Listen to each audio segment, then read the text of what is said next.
LPU ప్లేస్మెంట్ల రికార్డులు సృష్టిస్తోంది. Final year student 2.5 కోట్ల ప్యాకేజ్ పొందుతున్నారు. 1700 మందికి పైగా ఎల్పియు స్టూడెంట్స్ 10 లక్షల నుంచి 2.5 కోట్ల ప్యాకేజెస్ పొందారు. విద్యా విప్లవం ప్రారంభమైంది లవ్లీ ప్రొఫెషనల్ యూనివర్సిటీలో. అమెరికాలోని టెక్సాస్ రాష్ట్రంలో భారీ వరదలు విలయం సృష్టించాయి. కుండపోత వర్షాలతో నదులు పొంగిపొర్లాయి. శనివారం రాత్రి వరకు మృతుల సంఖ్య 51కి చేరింది. వీరిలో 15 మంది చిన్నపిల్లలు కూడా ఉన్నారు. వందలాది మంది ఆచూకీ గల్లంతైంది. రెస్క్యూ ఆపరేషన్స్ కొనసాగుతున్నాయి.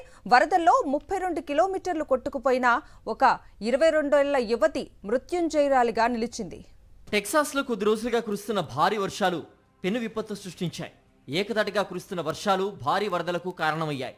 కెర్ర కౌంటీ అనే ప్రాంతంలోని ఓ క్రిస్టియన్ బాలికల క్యాంప్ మీదుగా వరద నీరు పోటెత్తింది. అక్కడే ఎక్కువ మంది గల్లంతయ్యారు. ఇప్పటికీ 2 డజన్లకు పైగా బాలికలు కనిపించలేదు. ఈ విషయం తెలుసుకున్న తల్లిదండ్రులు కన్నీరు మున్నీరవుతున్నారు.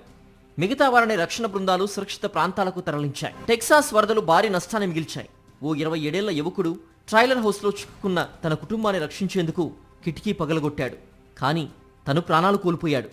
ఈ ఘటనలో 8-9 ఏళ్ల చిన్నారులు కూడా వరద నీటిలో కొట్టుకుపోయారు.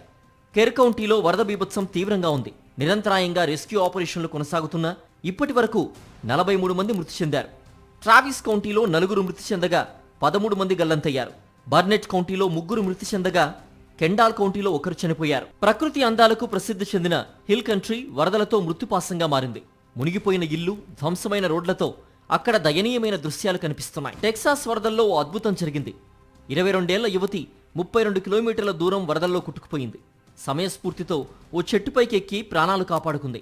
ఆమెను గమనించిన రెస్క్యూ సిబ్బంది బోట్ల సాయంతో ఆమెను కాపాడారు. ఇంత వరదలోనూ ఆ యువతికి స్వల్ప గాయాలు మాత్రమే అయ్యాయి.